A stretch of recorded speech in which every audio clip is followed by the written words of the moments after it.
Hello, friends. Welcome to the Real Positive Girl podcast with me, Sabrina. Happy Wednesday. I am so glad you're here and you are listening, and I hope that you enjoy this episode. This week, we are talking about be in a better mood, and today, Wednesday, we are going to talk about manage your mood emotionally. But before we jump into that, as always, let me just remind you that if you're having a hard day, if you're feeling stressed, overwhelmed, there are parts of your day that you wish you could just forget, that never happened, and that you don't want to continually drag with you through the rest of the day, or, hopefully not into the next day, you can do the 5-minute reset, which is to take at least 5 minutes to be by yourself, to reset, reboot, restart your day right then and there. You are able to just draw a line in the sand and decide to have a good day or restart your day. Just start over right then and there and kind of just leave behind what has already happened. It doesn't mean you're not going to learn from the experiences that you've already been through, but you're not going to let it weigh you down either.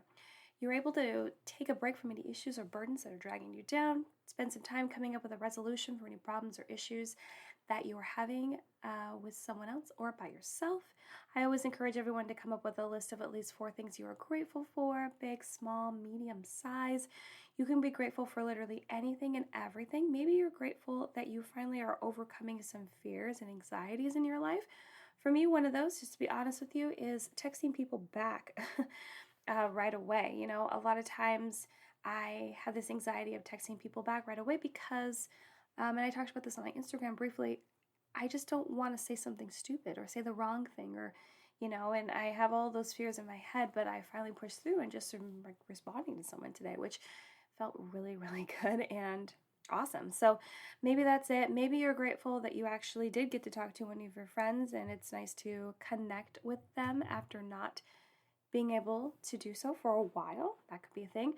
Maybe you're grateful that you had a nice relaxing evening at home, or maybe you're grateful that you're able to finally spend some time watching some new movies or shows that have kind of just been on your list of things to do, like online, on Netflix, whatever you watch your TV and shows on. So you can be grateful for literally anything and everything. It doesn't have to be anything huge, magnanimous, ridiculous thing, and the list is never ending. It's endless. And last but not least, before you end your 5-minute reset, make sure that you're feeling at least neutral, if not positive, about the rest of your day, because hopefully creating your gratitude list and taking the time to focus on more positive things happening in your life and the blessings, you will realize that spending more time in positivity will help you get through those negative, hard, tough times in your life. And I'm not saying you have to be like that all the time, but more often than not, if you are, it will help to push through those seasons of life that you wish would go by a lot quicker than they do. So, but I do hope on this Wednesday you're having a fantastic day. Like I said, this week we're talking about be in a better mood, and today, Wednesday, we are talking about manage your mood emotionally. And today is the day we talk about more emotional activities and experiences you can use when needing to shift your mood, which I did this one second to the physical ones because I feel like, in all honesty, the physical ones are easier for you to just jump up and do. The list that I have for you today is definitely nothing, weird or out there. It's definitely things that we're all familiar with. But if you're anything like me, you really love a good distraction. So it can really take you out of that headspace that you're in with that mood. So you can shift it, because I feel like sometimes, with emotional changes, it could take you a little bit longer, or you might struggle a little bit more. And that's not saying anything bad on you or me or anyone. It's just more of like sharing how you have to focus a little bit more than just go taking a run or, jumping rope or, having a mini dance party or, cleaning up your house. Like, those things are a lot easier just to jump into. So anyway, if you are interested though, you can go back and listen to yesterday's episode going over the physical activities you can try. If that's more at your speed, it would be a really good one for you to listen to. But I believe it's important to engage in emotional aspects as well, because it allows you to understand yourself more deeply and, really create that connection within yourself and practice more self-awareness.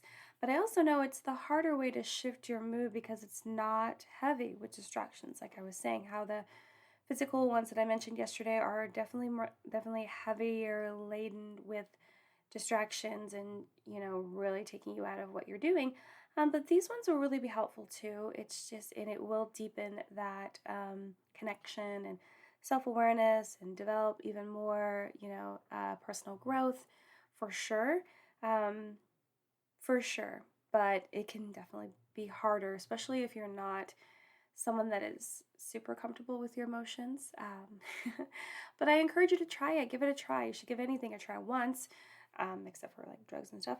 And because it'll better you, it'll make you stronger, it'll help you to understand why people do things that they do, also see things from a different perspective, and to challenge yourself. And I think those are all really good things to continue to practice growth in our lives. And remember, there is nothing you can do about what has already happened in your life and what may have contributed to your mood. I went into this yesterday. I'm not going to go into as much today. I'm just going to leave you with the fact that all you can do is move forward. I encourage you to move forward. I encourage you to use some tips I'm going to tell you today or the tips yesterday, so that you can just not get super stuck in obsessing over what has contributed to your mood, and really you felt like it was a big factor in wrecking your mindset and all of these things. But you have a choice. You have a choice to let those things go, and you have a choice to learn from them and move forward, which is what you should do. So let's just jump into the list of suggestions I have for you to manage your mood emotionally. I have 7 to share with you, and I won't try to go too deep on every single one, but I definitely wanted to chat about them. So the first one is to get more sleep, just in general, or engage in nap time. I love nap time. Don't you love nap time? I love it so much because, and I know not everyone's like a napper. I'm a napper. I feel like I'm a napper that can like nap, and then if I have like a quick, like a not a quick, how would I say that? A gradual wake up time.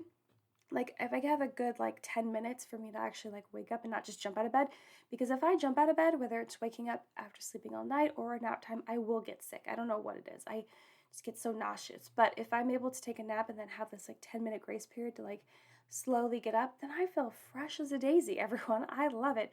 And a lot of times I will take a nap or, even take a rest where I don't feel like I fully fall asleep, but I close my eyes and I just lay there with the sound machine on. It feels great. And that really does help to shift my mood, because I feel like you're kind of just resetting your body. You're definitely giving yourself a break, and you are just shutting everything down and then actually physically restarting it. So that's a good option. But just getting more sleep in general can help your mood, because you're not running on a lack of sleep. And it's important that getting sleep means that you need to get good sleep. So you need to make sure that you're sleeping in a room that you're comfortable with. And if you need a sound machine or not to block things out, I need a sound machine. You know what? I grew up not using one of those. Like, I don't even think I knew what that was in like the 90s. But I grew up listening to the radio as I fell asleep, or like a cassette tape of something, but usually the radio, because the tape would like run out, and like I would have to get up and flip it over, and that's just not ideal, especially sleeping on the top part of my bunk bed. But yeah, I would listen to the radio at night, and I would like turn it down low, and that like soothed me to sleep. And then as I got older, I would watch TV, and that would help me go to sleep. And I didn't always have a TV in my room, so that wasn't always a thing. It was either going to be like the TV or the radio. And even a lot of times it was just the radio, even if I had a TV in my room, because it would just help me, to just quiet my mind, which was really helpful. But anyway, and then I had the whole TV thing when I went to college, and then when I got married, my husband didn't like the TV thing, so he like slowly shifted me over to like a sound machine, and that was the most beautiful thing ever. I'm not sure why I told you that whole story, but that is why. And so it plays back into like making sure that if you do want to work on getting more sleep, you get good sleep, you have whatever you need to like quiet your mind and to keep you asleep and not let you get distracted by anything else happening in your house, especially if you do have family that likes to stay up late, or you have roommates that don't have the same schedule as you. Or if you're like me, years ago, I used to work nights, and so I definitely had to have something going because I would sleep during the day, and it's really hard to sleep during the day when people are like out mowing their lawns. So anyway, try to get more sleep. Try to figure out what time you need to go to bed. Try to figure out a good temperature for your room. Linens are important. Sound machine, and then whether or not it is actually conducive for you to sleep with your pets in the bed. Us, it's fine, but our dog usually gets too hot and he hops out of the bed anyway every night. So that's that on that. I talked more about that than I thought I would, but I hope you enjoyed it. Number 2, create a gratitude list. This is nothing new if you are a listener of this podcast on the regular. I talk about making a gratitude list every single episode, and it's important that you do it. But I'm not saying that you have to do it every day. You should, though. It doesn't take that long. I would suggest it. It would help. It helps to humble you, and it helps to continue to connect you to the things that are blessings in your life, and helps to realign and shift your mood and mindset, because you realize that the thing that you are probably currently obsessing over right now is not as important as you thought it was, or it doesn't need to take up that much energy or part of your brain, because it's just not that important. So, but creating a gratitude list, I always encourage everyone to create one that has at least 4 items on it, because I feel like 3 is easy and 5 is a lot, but at least 4 kind of pushes the boundary a little bit, and it makes you, because I feel like you can just like rattle like 3 off the top of your head, but that 4th one, you're like, oh, okay, what is it? And remember that if you don't listen to the whole preamble I talk about in the top of the episode, which is fine, you can be grateful for literally anything and everything, big, small, medium size. You can be grateful for these shoes on your feet and the clothes on your back. You can be grateful that you woke up today. You can be grateful that you were able to watch that new movie on Netflix. You can be grateful that you made a really good dinner. You can be grateful for so many things. You're grateful that you were able to snuggle with your dog tonight, or take him for a walk, or get an extra workout in. You can be grateful for anything. So I encourage you to make a gratitude list, because the way it'll help shift your mood, because you're refocusing on things that matter a lot more to you than whatever is disturbing your mood right now and contributing to that, and it'll help you realign. Number 3, meditation, quiet time, get present. So meditation, I am so bad at that. I just need to work on it. I need to actually just like do it like continuously, and not like try to do it one day and then try again 16 days later. That's my problem right now. But, meditation, quiet time, things where you literally are quieting your mind. You are just forcing any like obsessive thoughts and things that are just trying to grab hold of you and weigh you down. You're just letting them like flow freely out of your mind and your body, and realigning with how you want to be center with your positive self, with yourself that is grateful and thankful and content with what's going on. And you don't need to focus so deeply on this thing that contributed to you being in a bad mood, and this experience that didn't go as how you planned. And meditation and quiet time, you can do it any way you want. There are lots of free videos on YouTube that you can listen to, or maybe you listen to someone specific, or maybe you'll do it with just music. Like however you do it, it'll help to shift your mood, because you're trying to just get rid of anything that's taking up unnecessary space in your mind. That's how I think about it. And I also wanted to mention that with that, it's important for you to get present. And what I mean by that is, a lot of times, as I say, you can't change what's happened in the past, and there's no sense in worrying about what's coming in the future, because uncertainty is like, part of our story, everyone's story. And I understand that, because I have anxiety about the future, but you will enjoy your life a lot more. It'll be a lot easier if you focus on the present and you enjoy what's happening right now, as opposed to worrying what's going to happen or dwelling on what has already happened. None of those things are really going to change anything. So I encourage you to focus on what's happening right now. Be grateful for those times, because as morbid as it sounds, we also don't know how much time that we have here on this earth. So remember that. Number 4 is to listen to your favorite music. It has been proven study over study that music will increase serotonin levels. It will better your mood. It will elevate your mood. So if this is something that I do a lot, I listen to music most of the day. Music has been a part of my life forever, since birth, because my dad is a DJ and he has a radio station, and I listened to music. I listened to all kinds of music growing up. And music has always been at the heart of everything for me. I love it. And so if I am feeling down and out, I will throw on something that will make me happy, that will shake me out of the mood I'm in. And it's not necessarily going to be like something super peppy. It could literally just be turning on the soundtrack to Hamilton and, singing along and really enjoying myself and just getting out of that funk that I feel like I'm getting trapped in, getting caught in, getting brought down in. So I encourage you to, whatever music that you enjoy listening to, if it creates this happiness and joy in you and comfort, then pop that on, leave it on for a while, let yourself, just like feel it, get into it, and really enjoy it. And let that shift your mood because you're enjoying something that you really like. That brings you happiness. Okay, so number 5, find something to laugh at. Do you know what's really funny? Pet videos online. I love it. Even today on my Instagram, I shared one to my story and it was so funny. It was like this girl was doing an elevated plank, I believe, and her dog was like a little pit bull or something. She was wearing a tank top, and so she had her feet up because she was elevated, and so her tank top was kind of like drooping down. Do you know what I mean? So it's like an opening. So the dog came like up under her and then put his head in his shirt and put it all through her shirt, and it's just the most hilarious thing. It's also funny? Cat videos. Cat videos are really funny too. There's so many funny things on the internet that you could find that you can laugh at. Or, if you prefer, you can watch a TV show or read a book or a comic or listen to stand up or whatever it is. You can find something to watch or listen to that will make you laugh, that will make you, cackle and just really release some, even more serotonin and just like really get you happy and have you feel like a little bit lighter. That's what I feel like you'd feel like.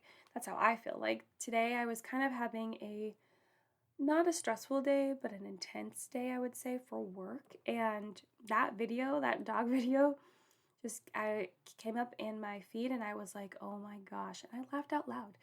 And I truly did. And it was so funny. And I shared it because I was like, someone else is going to need this today. And it really brightened my day, honestly. And you're probably thinking, like, how can something as small as that brighten your day? It can, because I'm just letting loose and I'm just going to let go of, having fun and laughing is just allowing me to kind of let go of the things that I'm trying to hold on so hard and desperately to, just so I can prove a point or feel validated in the feelings that I have and the mood that I'm in. It's unnecessary, it's unneeded, and it's not going to change anything. So just get out there and find something to laugh at. Okay, number 6, talk with someone. You can always talk to someone. You can talk to a friend, family member, your spouse, partner. You could talk to a professional, like a counselor, and I'm sure there's a lot of other options out there. But if you ever feel like you're stuck and none of these options, even the ones from yesterday, are not going to help you, or anything that you have Googled yourself online, I encourage you to talk with someone. Talk with someone about why you feel like you're stuck in this mood, why you feel like you can't get out, why can't you move forward, why can't you just shift and change and feel differently, feel better, or just feel something else. If nothing you can do for yourself will help, you need to find assistance. And there's nothing wrong with that. I go to counseling every single week. And I'm not ashamed of it. I am proud to say it. I will tell anyone. And it's been so helpful for me. It has made me more self-aware. And I have actually grown as a person and becoming stronger and talking about really hard things. And which I haven't in the past with other, therapists, because it just wasn't the right fit. And I found the right fit, and it's been a beautiful relationship. So I encourage you, if you can't find any other tips that will help you or that you can do on your own, talk to someone and help you get to the bottom of it, figure out why. And number 7, the last one I'm going to share with you today, is to do something nice for someone else. Now, I know this isn't like just emotionally, like you have to actually like get up and do something, probably, but maybe not. Doing something nice for someone else could be as easily as like, donating to a cause that you really love, or calling someone on the phone And, if they've reached out to you and they need help, or if you're able to help them over the phone or through a video call somehow, or you can actually get up and go volunteer. And this will help to shift your mood because it'll be a distraction. I feel like this is probably the only one on the list that'll be a distraction, minus, cat videos. They're so good. Cat videos, man. I need to go probably will watch some tonight. But yeah, so you can go out, you can volunteer in your community, in your neighborhood, church, school, whatever, and give back in that way. Or if you know someone that needs help and assistance, you can go help them. It will provide a distraction, but it also make you feel good about, reaching out and doing something good for someone else, which will kind of get you out of your funk generally. Because you're not wholeheartedly spending all your time focusing on what's wrong with you. You're trying to go out and do something better for someone else, and that will help you to kind of realign what's important to you, what actually needs to be obsessed about, what actually needs to be focused so hard upon. And generally, it's not going to be what has contributed to your mood. It's going to be just feeling good about life and helping someone and getting back to life, not letting those things hold you captive, because I know that things that hurt us and disturb us and get in the way of what we think is supposed to happen in our day-to-day in our life can really rub us the wrong way and hold us captive, because we are so upset about how it is affecting us and how it is getting in our way, and no one wants that. And so you wonder why it happened, why you, how could this have happened? And then you just want to stew in it because it makes you feel better. But honestly, what will make you feel better is moving forward. So don't forget that. But yeah, do something nice for someone else. It always helps. It always helps. Believe me. And if you haven't tried it, you should try it. You should just do it anyway, whether you're trying to manage your mood or not, because it's the right thing to do. But yeah, that's all I have to say for today's episode. Tomorrow, we are going to be talking about you become who you surround yourself with. I'm very excited to speak on this, and I think it's going to be a really fantastic conversation.